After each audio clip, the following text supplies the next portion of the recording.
매일 성경과 함께하는 오늘의 큐티 시간입니다. 5월 13일 오늘의 말씀은 사도행전 7장 1절에서 16절입니다.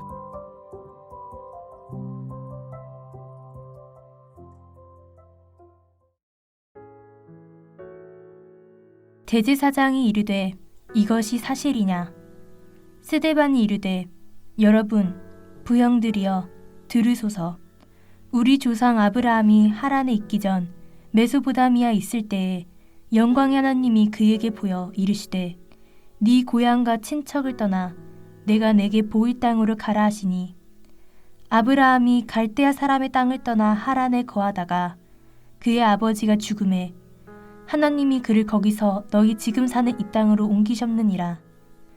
그러나 여기서 발붙일 만한 땅도 유업으로 주지 아니하시고 다만 이 땅을 아직 자식도 없는 그와 그의 후손에게 소유로 주신다고 약속하셨으며 하나님이 또 이같이 말씀하시되 그 후손이 다른 땅에서 나그네가 되리니 그 땅 사람들이 종으로 삼아 400년 동안을 괴롭게 하리라 하시고 또 이르시되 종 삼는 나라를 내가 심판하리니 그 후에 그들이 나와서 이곳에서 나를 섬기리라 하시고 할례의 언약을 아브라함에게 주셨더니 그가 이삭을 낳아 여드레 만에 할례를 행하고 이삭이 야곱을 야곱이 우리 12조상을 낳으니라.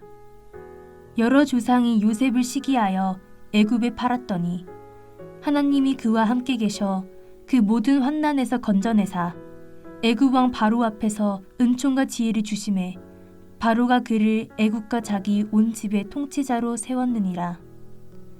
그때에 애굽과 가나안 온 땅에 흉년이 들어 큰 환난이 있을세 우리 조상들이 양식이 없는지라. 야곱이 애굽에 곡식 있다는 말을 듣고 먼저 우리 조상들을 보내고 또 재차 보내매 요셉이 자기 형제들에게 알려지게 되고 또 요셉의 친족이 바로에게 드러나게 되니라. 요셉이 사람을 보내어 그의 아버지 야곱과 온 친족 75사람을 청하였더니 야곱이 애굽으로 내려가 자기와 우리 조상들이 거기서 죽고 세겜으로 옮겨져 아브라함이 세겜 하몰의 자손에게서 은으로 값주고 산 무덤에 장사되니라.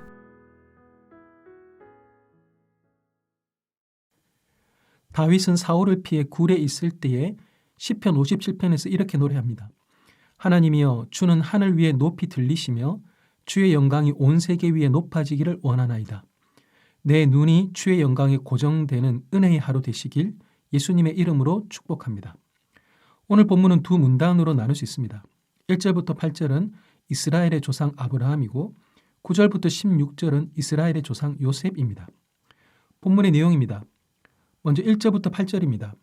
대제사장은 거짓 증인들이 스데반에 대해 고발한 내용인 스데반이 거룩한 곳과 율법을 거슬러 말했다라는 것이 사실인지를 묻습니다. 이에 스데반은 자기를 변호하지 않고 이스라엘의 역사를 통해 예수 그리스도를 증거합니다. 또한 이스라엘이 예나 지금이나 어떤 사람들인지에 대해서도 말합니다. 스데반은 먼저 조상 아브라함에 대해 이야기합니다. 아브라함에게 영광의 하나님이 나타나셨습니다. 하나님은 아브라함이 메소포다미아 즉 갈대아 사람의 땅에 있을 때 그에게 나타나셨습니다. 하나님은 아브라함에게 고향과 친척을 떠나 그에게 보일 땅으로 가라고 명령하셨습니다. 아브라함은 하란에 거하다가 아버지가 죽고 난 다음에 하나님이 가라고 하신 지금 이스라엘에 살고 있는 이 땅으로 왔습니다.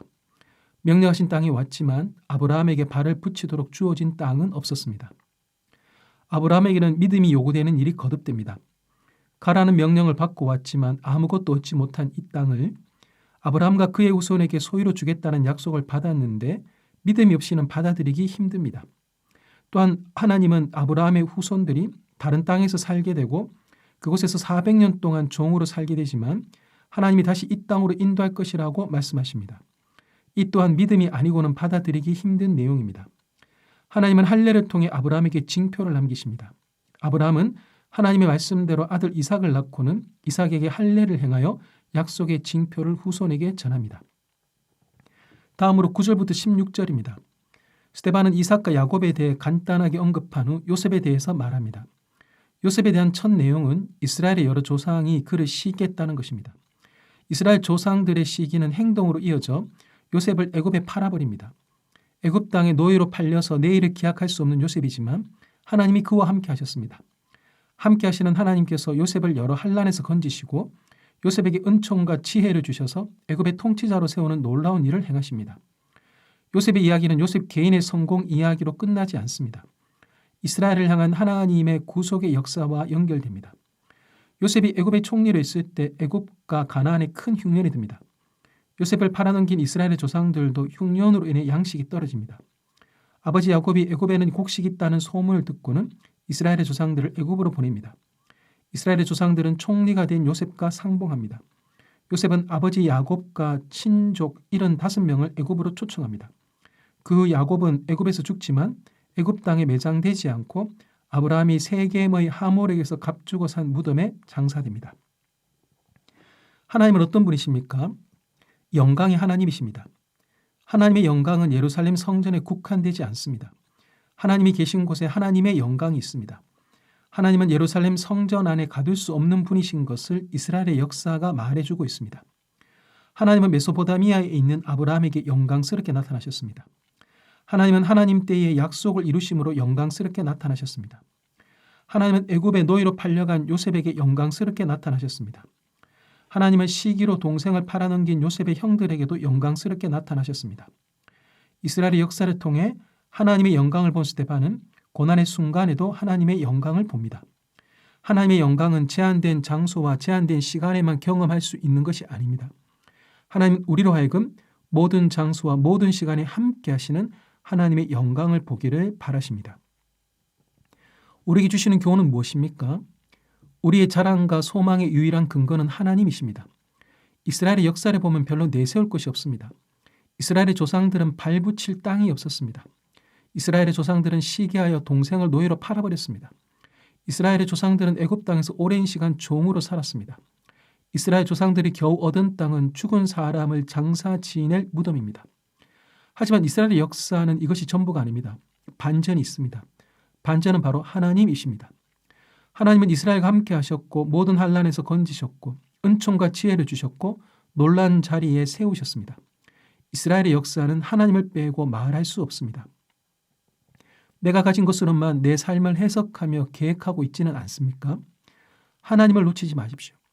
하나님이 하신 일을 기억하며 하고 계신 일에 감사하며 하실 일을 소망하십시오.